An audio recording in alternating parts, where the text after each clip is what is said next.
Bom dia, bom dia, bom dia, minha gente. Bom dia a todos os polos, a todos os mestres presenciais e alunos que se conectam conosco aqui através das ondas do canal Educação. Bom dia, bom dia.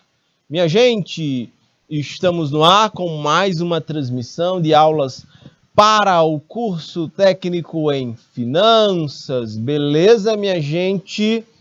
Eu estou diretamente do Estúdio 7, o John como diretor de imagens, o Joseni como prof assistente, e nós vamos juntos aqui até as 11 horas e 30 minutos, beleza? 2 aulas aqui da disciplina de Fundamentos das Finanças Públicas para o curso técnico em finanças, beleza? Neste dia 26 de setembro do ano de 2022. Bacana? Câmbio. Vamos adiante, minha gente. Deixa eu pegar aqui, calibrar aqui minha canetinha mágica. Nós hoje vamos estar falando sobre teoria keynesiana, descentralização de poder, crise fiscal e governabilidade. A gente vai estar falando sobre todos esses elementos como muito importantes dentro das finanças públicas, sempre traduzindo de forma a ficar muito fácil para que vocês compreendam isso. Tá bom? Beleza?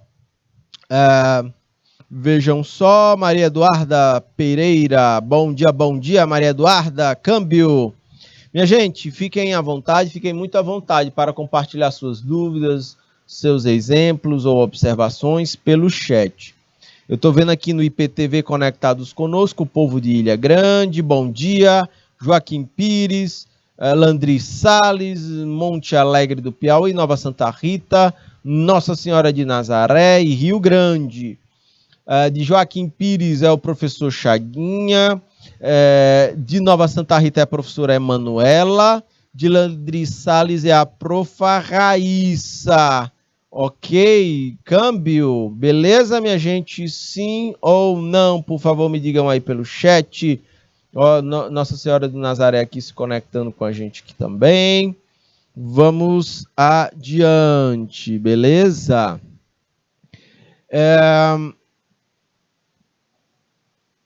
Aqui é o nosso mapa da aula de hoje. A gente já falou sobre teoria clássica, sobre a escola, os economistas clássicos, que eram defensores de uma economia liberal. A gente falou na aula passada um pouco sobre o Karl Marx, como expoente de uma corrente econômica que vai criticar a análise clássica, ele vai criticar o liberalismo e, consequentemente, o sistema capitalista. A gente viu isso na aula passada.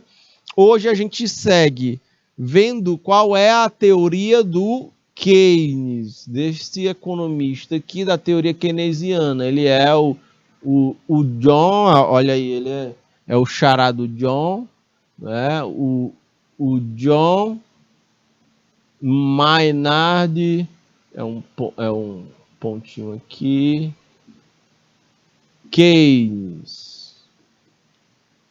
E a gente vai tentar entender quais são as contribuições do John Maynard Keynes para as finanças públicas. Ok? Também vamos falar um pouco sobre os desafios, né? A descentralização, o poder político ele está descentralizado, existe uma crise fiscal e de governabilidade, e a gente vai tratar disso na nossa aula de hoje, tá bom? Beleza? Esses são os objetos de conhecimento da aula de hoje. O objetivo de aprendizagem é apresentar e dialogar com vocês sobre as contribuições do Maynard Keynes, do John Maynard Keynes para a economia, tá bom? E nós temos da teoria prática, vocês vão ter aí questões para resolver nas atividades complementares. Vamos aqui adiante. Eu sou o professor Fernando Galvão. Nós vamos juntos até as 11 horas e 30 minutos desta segunda-feira, dia 26 de setembro do ano de 2022. Beleza? Vamos lá. Minha gente, eu falei do Adam Smith, falei na aula passada do Adam Smith como o cara da liberdade de mercado, né, da mão invisível. Pode voltar a imagem aqui para mim, John. O Adam Smith pregava a liberdade do mercado, sem muita intervenção do Estado nas relações econômicas. Eu falei do David Ricardo, que pregava o liberalismo no comércio externo entre os países. Não deveriam haver impostos, não deveriam haver barreiras entre os países ao comprarem produtos e serviços. E aí a gente viu, né, os países, quando vendem para o exterior, eles exportam. Quando eles compram do exterior, eles importam. E o David Ricardo, dizia que não deveriam haver barreiras a esse comércio internacional. Vimos o Thomas Malthus, que pregava a não intervenção do Estado no sentido de corrigir desigualdades sociais. Ele via um problema na economia de que a produção de alimentos não acompanharia o ritmo de crescimento da população e isso poderia gerar um colapso. A gente viu aqui que os investimentos em tecnologia pelo menos retardaram isso que o Thomas Malthus destacou lá no século XVIII. Né? Nosso problema não é a produção de alimentos, nosso problema é ético e é moral. É a distribuição desses alimentos. Ok? Se tem gente passando fome, não é por incapacidade técnica produtiva. Tá bom? Tá bom? Nós falamos aqui do John Stuart Mill. Ele é um liberal, mas ele já coloca uma preocupação com a justiça social. E ele vai dar uma focada no desenvolvimento humano como importante para o desenvolvimento da economia. Esses são os pensadores liberais. A gente viu, inclusive, que o liberalismo ele se atualiza. A escola clássica se atualizou. E hoje, inclusive, ela é chamada de escola neoclássica. Se os clássicos lá do século XVIII eram os liberais, hoje quem defende o liberalismo é chamado de neoliberais. E o que é que os neoliberais defendem? Defendem a propriedade privada, a redução do papel do Estado na economia, eles defendem privatizações, concessões públicas. Está na ordem do dia, por exemplo, aqui no Brasil. Muitas das políticas econômicas elas têm essa orientação liberal. Ok? Tem essa pegada aqui. Já por sua vez, o Marx apontava pontos negativos, sobretudo na visão liberal ou neoliberal. O Marx apontava que nós tínhamos um conflito de classes na sociedade entre capitalistas, entre os empresários e os empregados, e que os capitalistas têm vantagem nessas relações, eles chegam a explorar a mão de obra, e isso faz com que haja uma tendência a uma superprodução e o subconsumo. Ou seja, na medida que os empresários têm cada vez mais investimentos em tecnologia, dizia Marx, você vai desempregando pessoas, a tecnologia aumenta a produtividade, a economia ganha mais capacidade de produção, mas na medida que eu tenho maior volume de desempregados, você vai ter pessoas sem capacidade de consumo.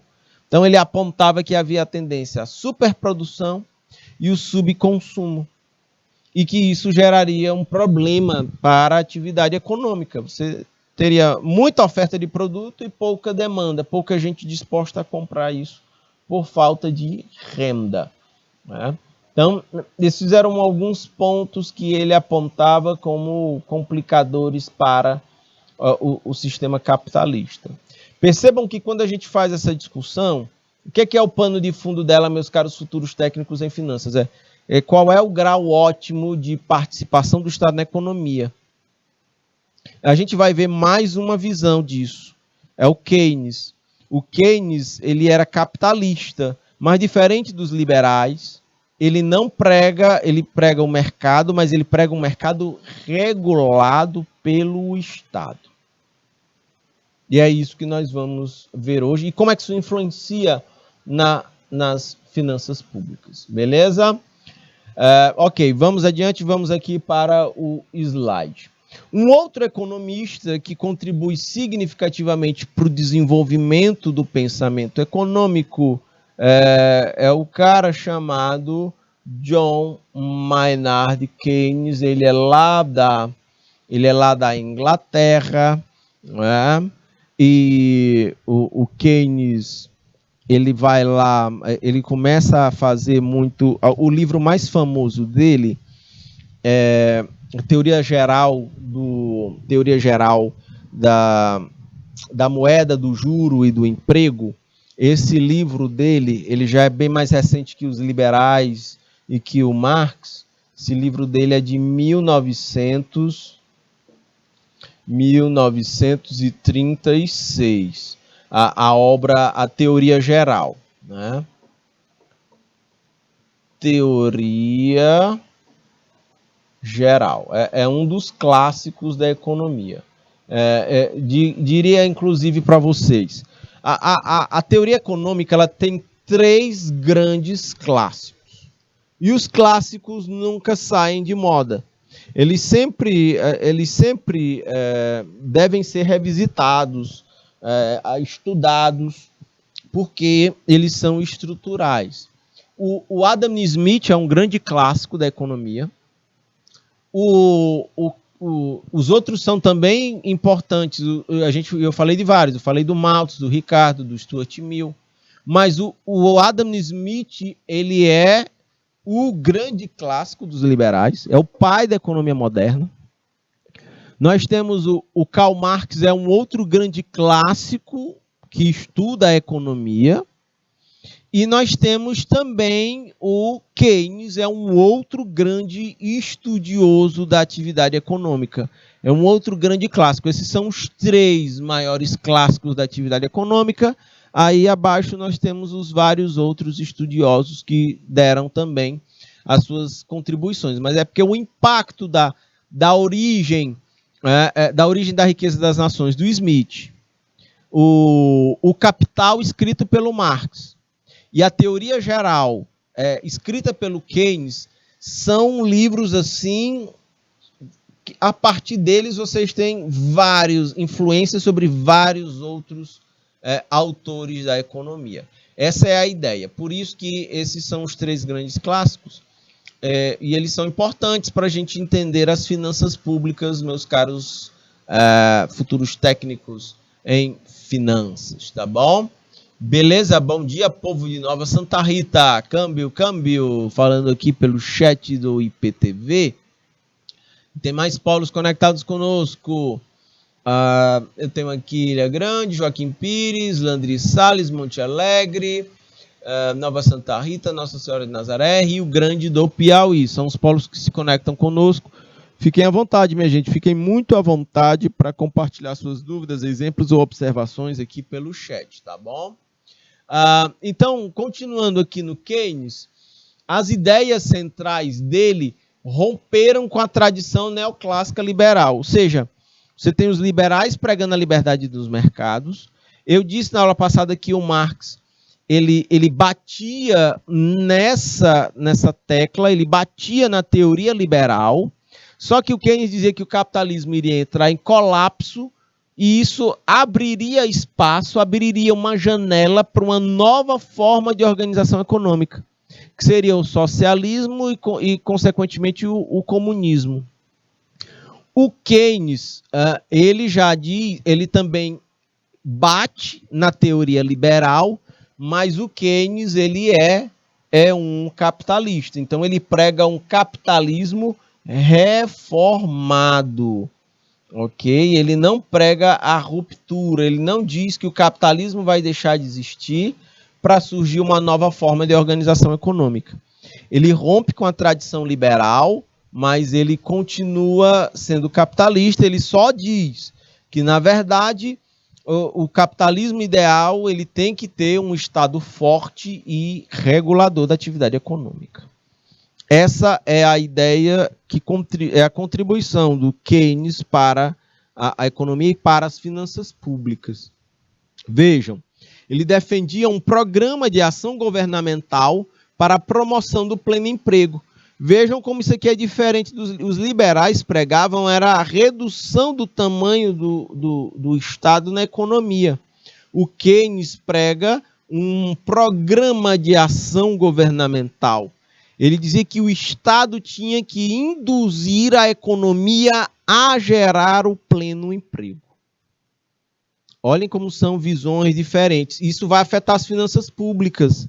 Sacam, meus caros futuros técnicos em finanças? E isso afeta o comportamento da economia. Por que a gente está estudando isso? Porque, consequentemente, isso vai afetar também o ambiente de negócios nas empresas em que vocês vão estar trabalhando daqui a alguns anos como futuros técnicos em finanças. Seja na agropecuária, seja nos serviços, seja no comércio ou nas indústrias. Ok? Mas vamos aprofundar aqui essa ideia do Keynes. O Keynes era capitalista, destaco em amarelo. Ele não dizia como Marx que o capitalismo ia deixar de existir para surgir o socialismo e depois o comunismo. Por que o Marx ele rompia com a lógica capitalista? Pode voltar aqui a imagem para mim, John. Porque ele dizia que o capitalismo iria entrar em tamanha crise que a classe trabalhadora ela iria fazer uma revolução. O Marx dizia que o Estado, o poder público, ele é burguês, ele está nas mãos de quem tem o poder econômico e, logicamente, político. Aí ele diz que os trabalhadores iriam assumir o poder e fazer uma revolução. Nessa revolução, tudo que é privado se tornaria público. Empresas, propriedades, escolas, hospitais, tudo seria público, administrado pelos trabalhadores, de acordo com Marx. Isso seria o socialismo.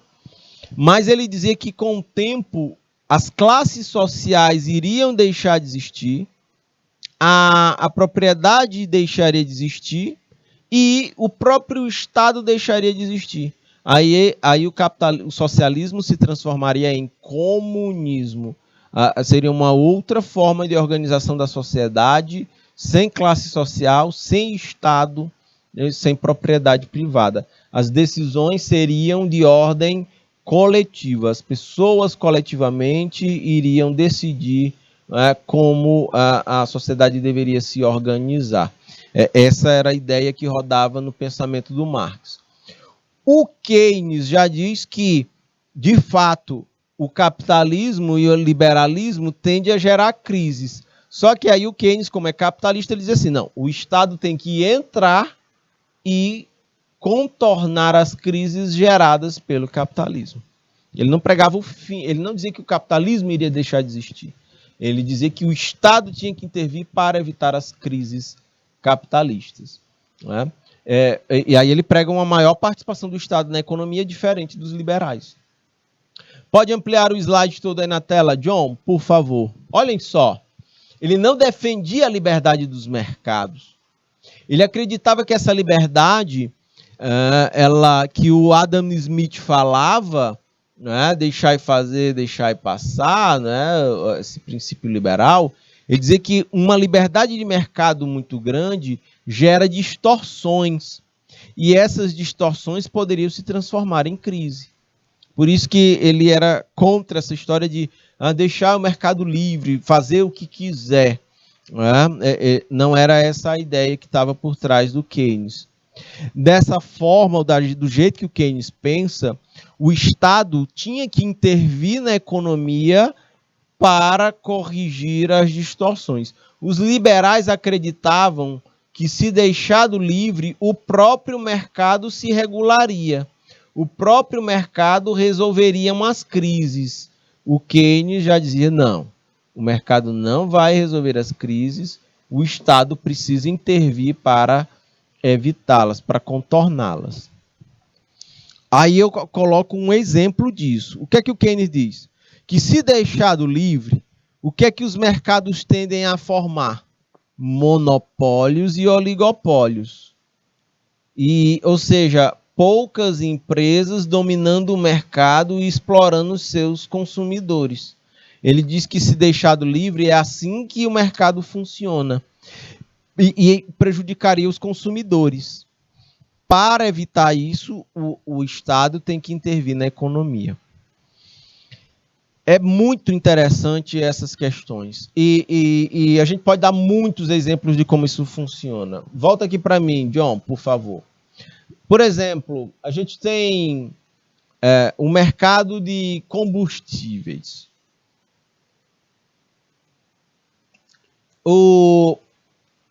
A produção de combustíveis internacionalmente, nós temos geograficamente países diferentes. Tem países que são ricos em reservas de petróleo, tem países que não têm reservas de petróleo. Entendem? E isso gera uma natural desigualdade de países, entre os países. Isso é natural. Então, como é que esse mercado se organiza? Eu tenho poucos grandes produtores de petróleo. Esses poucos grandes produtores de petróleo, eles não competem entre si se deixados livres. Pelo contrário, deixados livres, eles se organizaram numa associação chamada OPEP, os países produtores de petróleo. A OPEP controla 70% do comércio de barris de petróleo no mundo. Então, eles são deixados livres. O que é que acontece? A OPEP não promove concorrência para que o preço do barril... quem é que vende o barril do petróleo mais barato? Eles não competem entre si. Eles alinham preços. Eles combinam preços. O mercado é deixado livre, então a OPEP combina preços. Eles regulam a oferta de petróleo no mundo. Quando eles querem, eles podem combinar aumentar a produção de barris de petróleo. Se aumentar, isso pode gerar uma queda no preço do barril. Se tiver muito barato e comprometer as margens de lucros deles, o que é que a OPEP faz? Ela reduz a produção de petróleo e isso faz com que o preço do barril do petróleo suba. Vejam, quem é que determina preço? Não é a oferta e a demanda, é a oferta organizada. Eles se juntam e definem preços. Quem não produz petróleo e precisa comprar, acata os preços definidos pela OPEP. Vocês sacam como, na prática, o pensamento liberal tem seus limites, ele tem suas limitações. Na prática, a gente não verifica, se o mercado deixado livre, a gente não verifica mercados concorrentes. Concorrentes ali disputando fatia de mercado. A gente vê concorrentes combinando preços. E aí o Keynes fala que o Estado teria que entrar para evitar a exploração das pessoas nisso. Vamos continuar no mercado de combustível, só que agora a gente vai descer um pouco mais. Eu falei sobre a produção, vamos falar sobre a comercialização, a ponta, os postos de combustíveis. Os postos de combustíveis, né, vejam, eles, por vezes, eles são acusados de estarem combinando preços. Então, prejudicando os consumidores, porque você pode até ver muito posto de combustível, mas, minha gente, por exemplo, aqui em Teresina tem gente que tem 20 postos de combustíveis. Se a gente for no frigir dos ovos, são poucos que vendem para todo um mercado consumidor. E eu vou mostrar uma distorção de mercado para vocês que eu vi na época.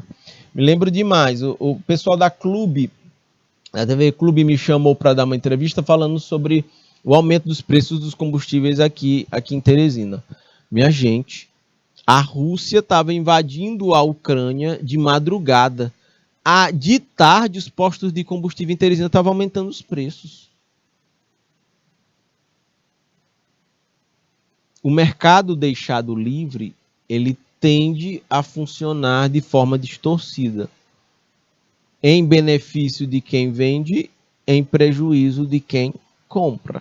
Esse é um padrão que a gente verifica. Eu estou dando aqui vários exemplos de como essa coisa funciona.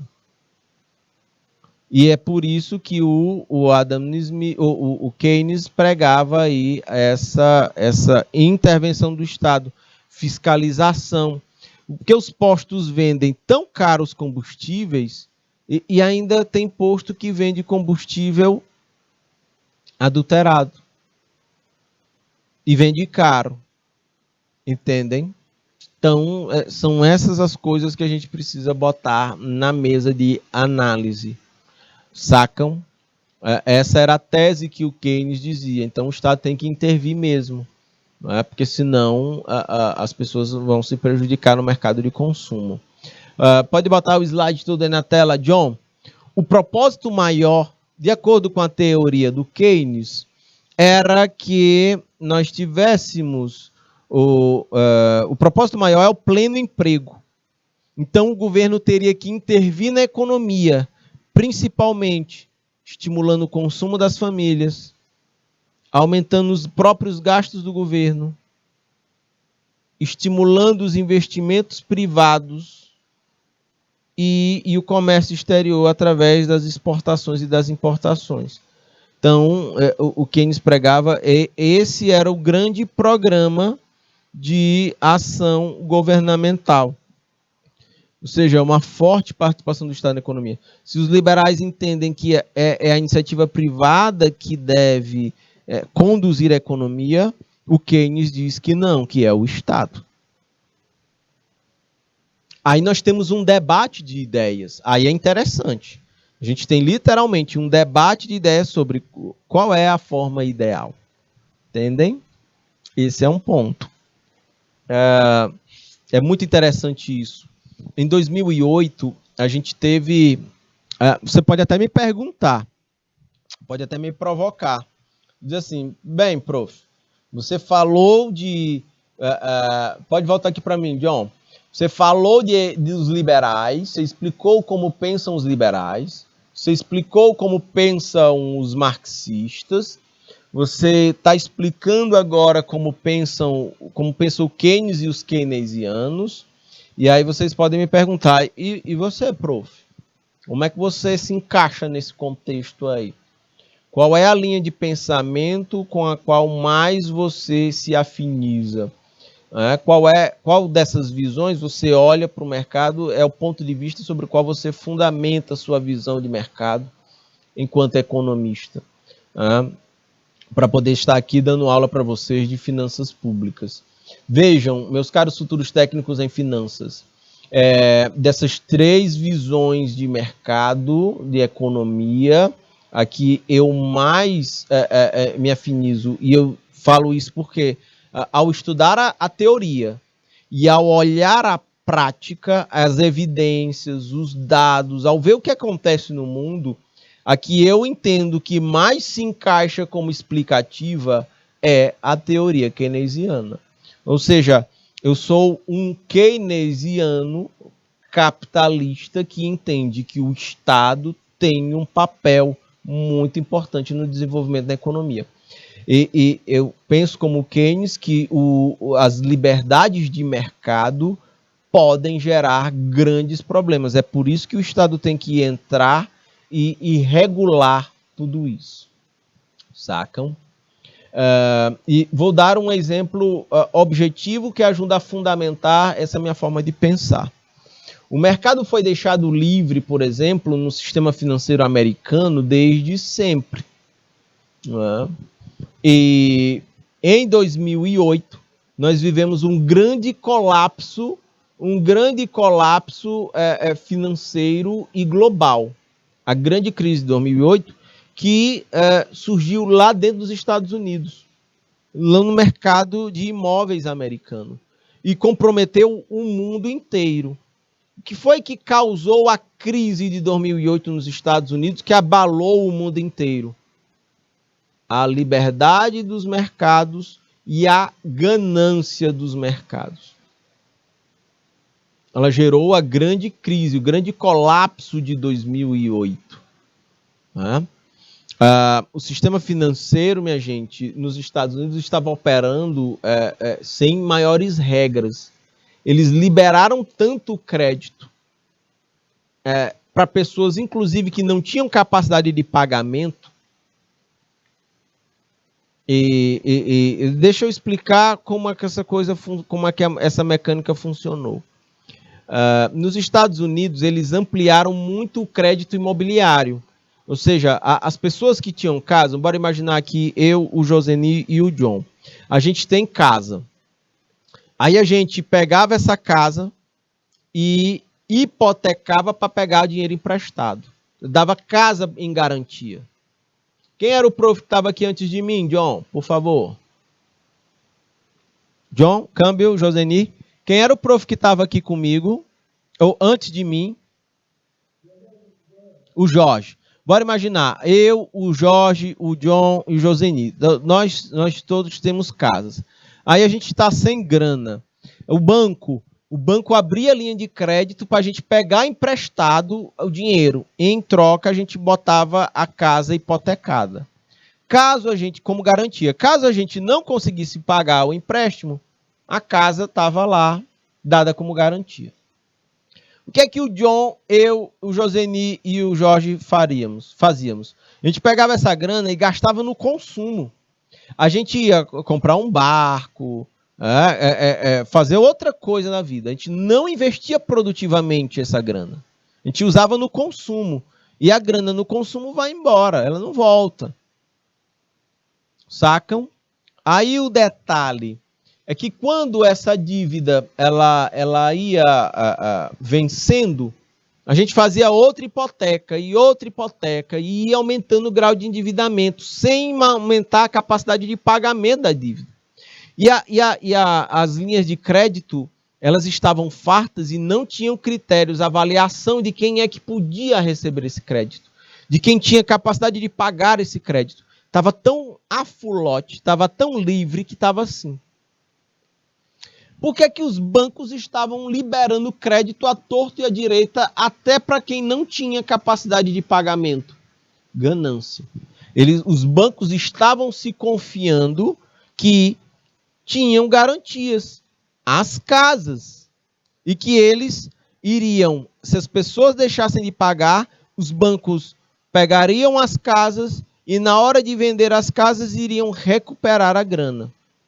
Sacam? Era essa a garantia que os bancos tinham, por isso eles estavam tão gananciosos assim, se expondo muito ao risco da inadimplência. Porque eles estavam confiando que iriam pegar as casas das pessoas, caso elas não conseguissem pagar suas dívidas. Detalhe.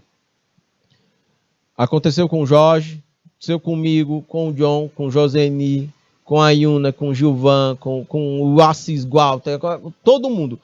Lá nos Estados Unidos aconteceu com todo mundo pegando dinheiro emprestado e hipotecando suas casas. Detalhe, quando todo mundo deixou de pagar as hipotecas e os bancos resgataram as casas, até aí o plano estava funcionando. Detalhe, para os bancos fazerem caixa com essas casas, eles tinham que botar para vender. Problema, muita casa para ser vendida, ninguém disposto a comprar. O que aconteceu com os preços das casas?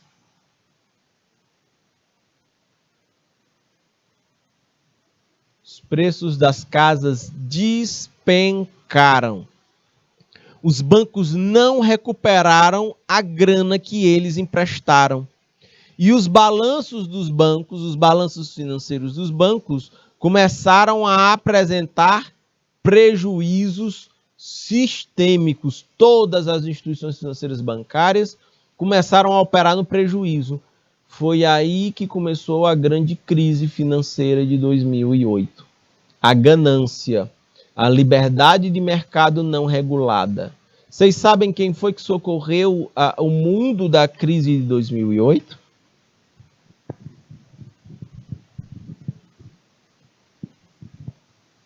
A intervenção do Estado na economia.